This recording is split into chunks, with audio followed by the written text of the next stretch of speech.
Salima Yenbou, bonjour. Bonjour. Merci de nous recevoir pour ce nouvel épisode de la série consacrée au rôle du représentant politique, au rôle de la femme politique pour Le Crayon.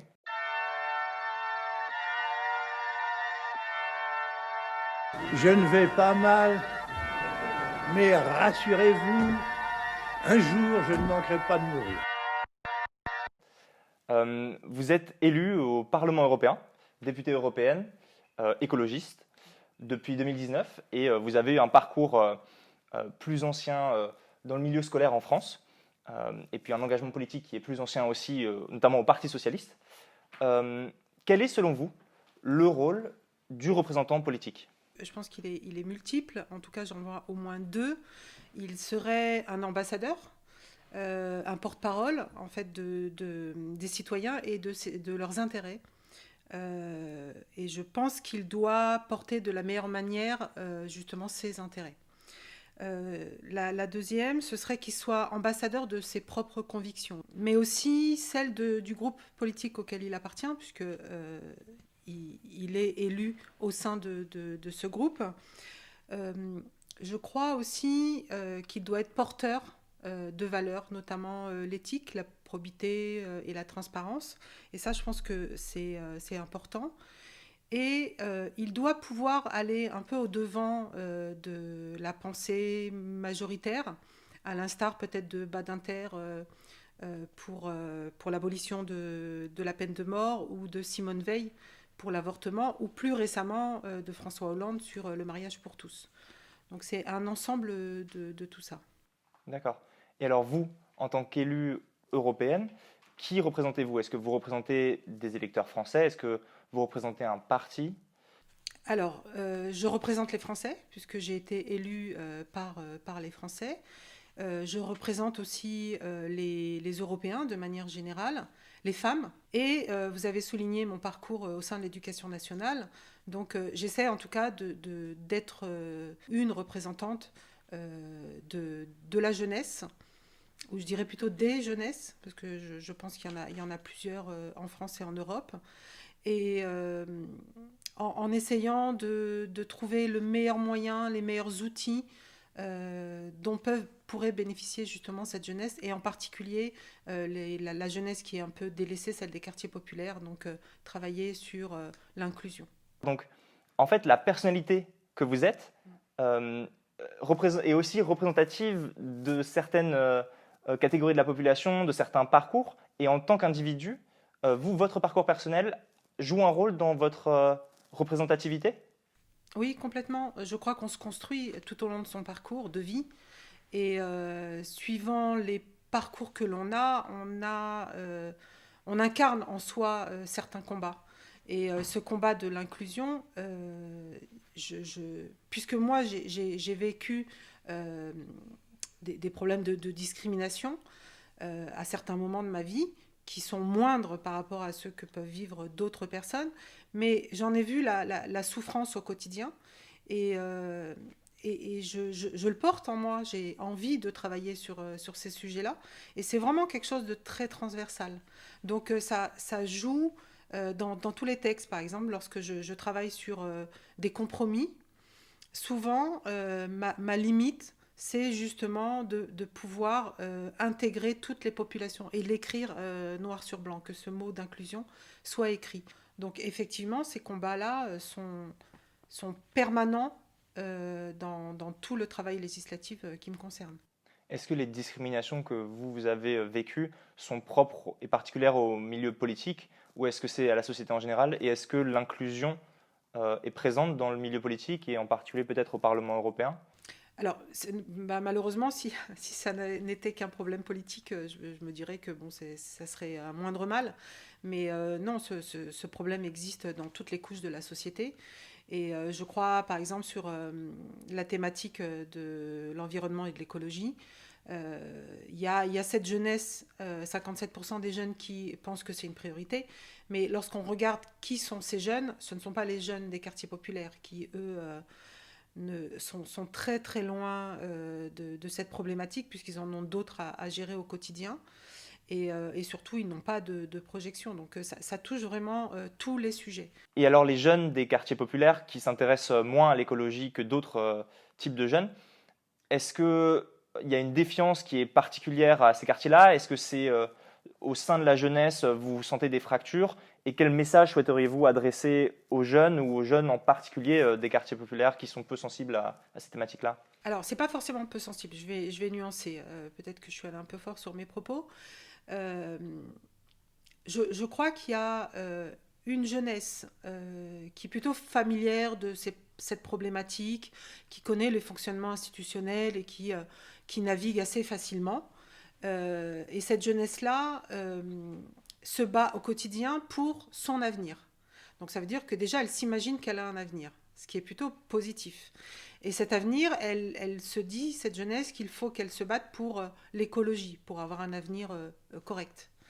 Ensuite, il y a une deuxième jeunesse qui, elle, selon moi, hein, qui, elle, est plutôt à l'aise, mais qui ne met pas ses espoirs dans l'Europe. Elle met ses espoirs sur la nation pour la sauver.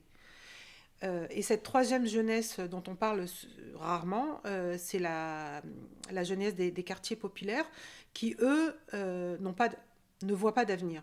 Donc pour eux, c'est complètement bouché.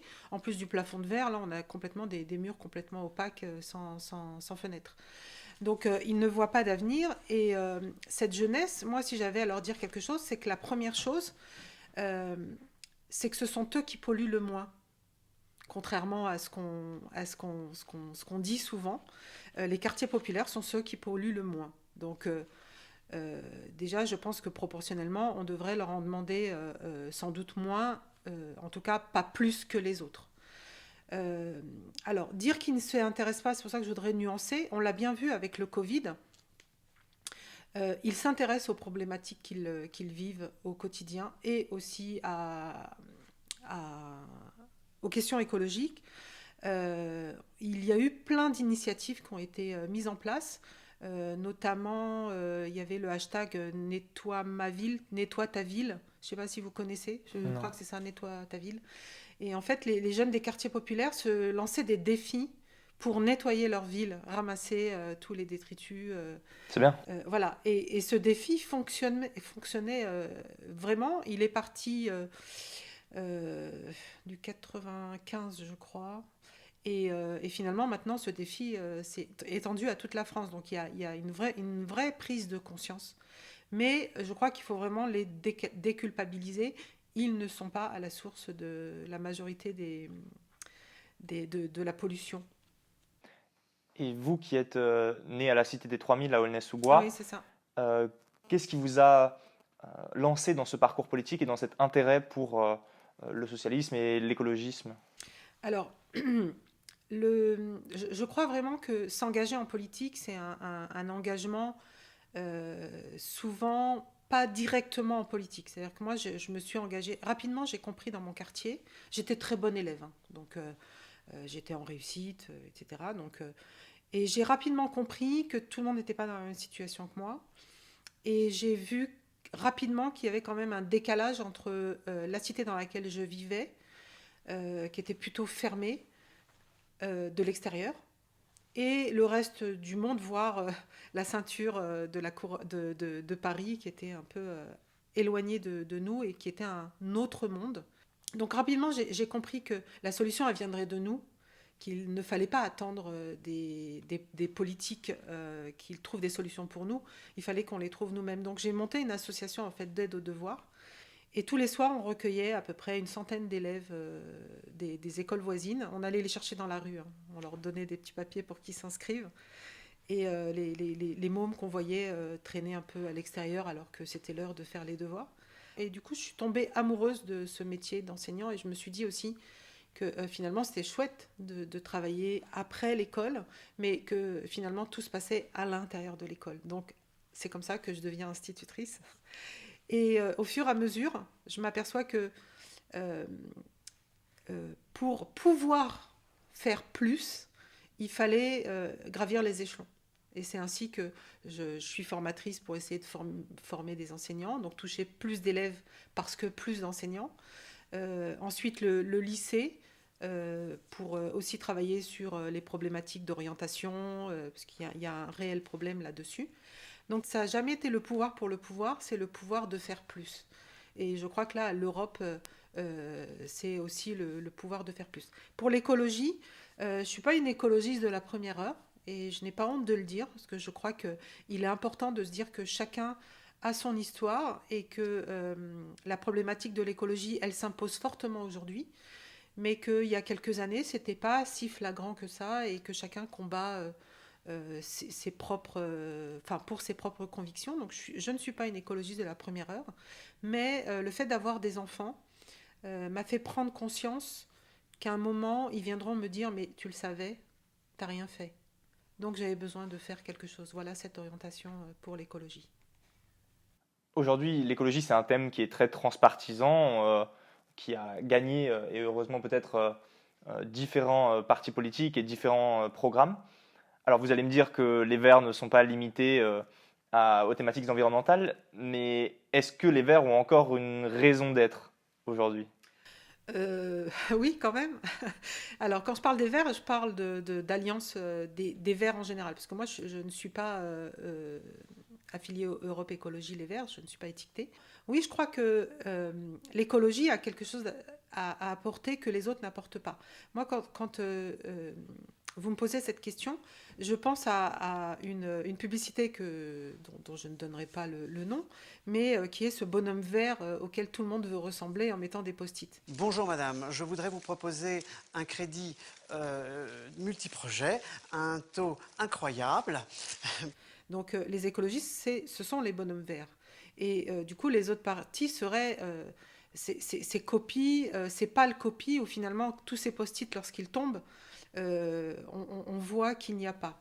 L'envers du qu'il n'y a décor. pas, voilà, l'envers du décor. Tout le maquillage s'en va et là, on a vraiment la nature.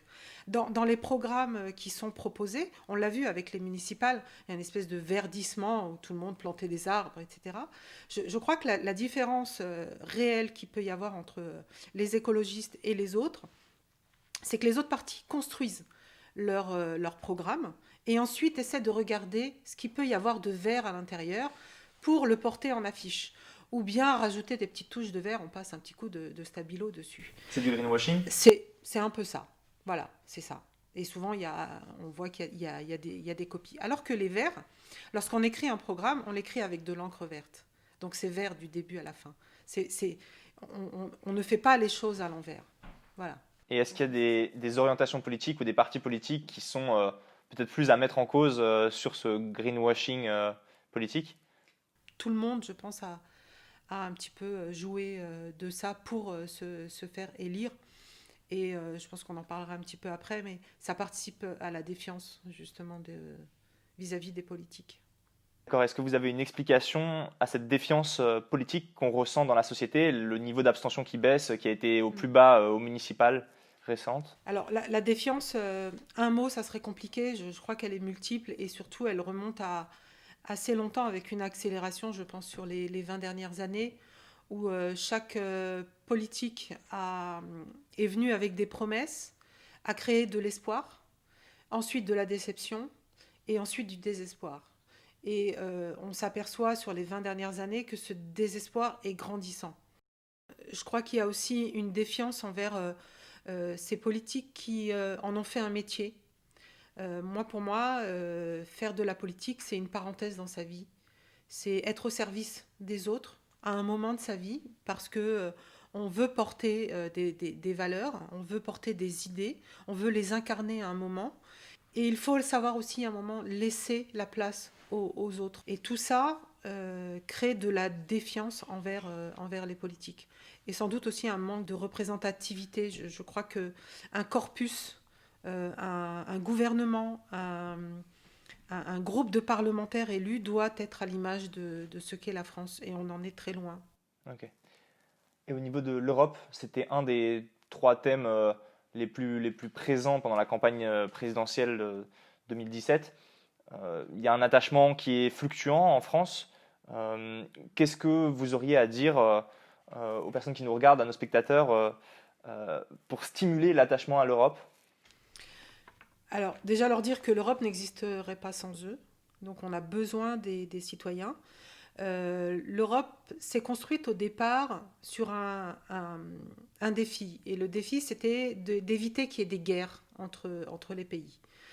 On a trouvé une solution qui était de créer des marchés, de l'économie entre les pays. Comme ça, on ne se bat plus. On a tellement d'intérêts communs mélangés qu'on ne se bat plus. Je pense que ce défi, il a été atteint. Il n'y a pas eu de guerre à l'intérieur de l'Europe. On l'a fait ailleurs, mais pas chez nous. Sauf que finalement, la société a bougé, les défis ont changé, on a de nouveaux défis et que l'Europe est restée sur ce même défi. L'Europe n'arrive pas à passer à autre chose, à revenir à ses valeurs. On les a oubliées au passage, les valeurs européennes. Et donc je crois que les citoyens ont leur place pour transformer cette Europe, pour la faire revenir à ses valeurs et aux nouveaux défis qui se présentent à nous. Effectivement, il y a la crise sanitaire tout de suite que l'on doit gérer, mais il y a tout le thème de l'écologie et de l'inclusion, parce que je pense que l'Europe a laissé beaucoup de monde sur le bord du trottoir. Si vous aviez un conseil à donner à un jeune qui souhaiterait se lancer en politique, quel serait-il ? De s'engager pour des idées et pas s'engager pour être... ça me fait toujours rire, moi, les questions des jeunes qui viennent me dire « Madame, on fait comment pour être député ?» Est-ce qu'il faut des diplômes pour être député ? C'est drôle, c'est naïf, mais ça démontre aussi peut-être le modèle politique qui est le plus vu en France, par exemple. Et ce modèle politique, c'est l'homme blanc, 40 ans, instruit. Voilà. Et du coup, il y a une jeunesse qui ne se reconnaît pas là et qui essaie de savoir comment on peut faire. Parce que du coup, moi, je ne suis pas cet homme blanc, 40 ans, instruit. Déjà, je suis une femme. Donc, ils se disent, tiens, il y a peut-être d'autres recettes pour arriver là. Et moi, je leur explique toujours que c'est un réel engagement depuis très jeune et que je me suis construit des convictions et que je suis toujours sur ces convictions qui ont évolué, effectivement. Mais engagez-vous, voilà, engagez-vous dans une association et petit à petit, vous construirez votre engagement, vos valeurs, et puis ça mènera peut-être à une fonction politique. Engagez-vous, engagez-vous, pour ceux qui ont la référence à Astérix. Légionnaire! Maintenant, la question signature du crayon. Que signifie pour vous la phrase « trace tes contours » ? Ça me fait penser, alors je ne sais pas si vous connaissez cette histoire, c'est un conte des mille et une nuits où un roi cherche une femme parfaite et donc il fait un contour, un moule de la femme parfaite avec des clochettes à l'intérieur et du coup toutes les prétendantes passent dans ce moule et celle qui sera élue, c'est celle qui ne fera pas sonner les clochettes. Donc moi, je suis plutôt sur trace tes contours, c'est l'antithèse de cette image.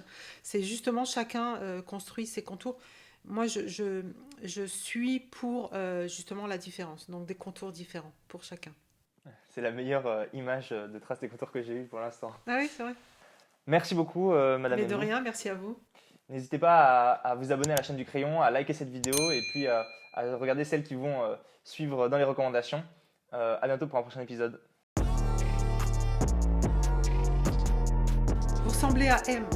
Je cherchais, depuis tout à l'heure, je cherche à qui vous C'est vrai ressemblez. qu'avec les cheveux de toi. Ouais. Puis tout à l'heure, je me dis, mais j'ai l'impression de le connaître. Et ça m'est revenu d'un coup. Mathieu Chédid, oui. Oui, c'est drôle. Mais l'interview studio, mais qu'est-ce que tu fais?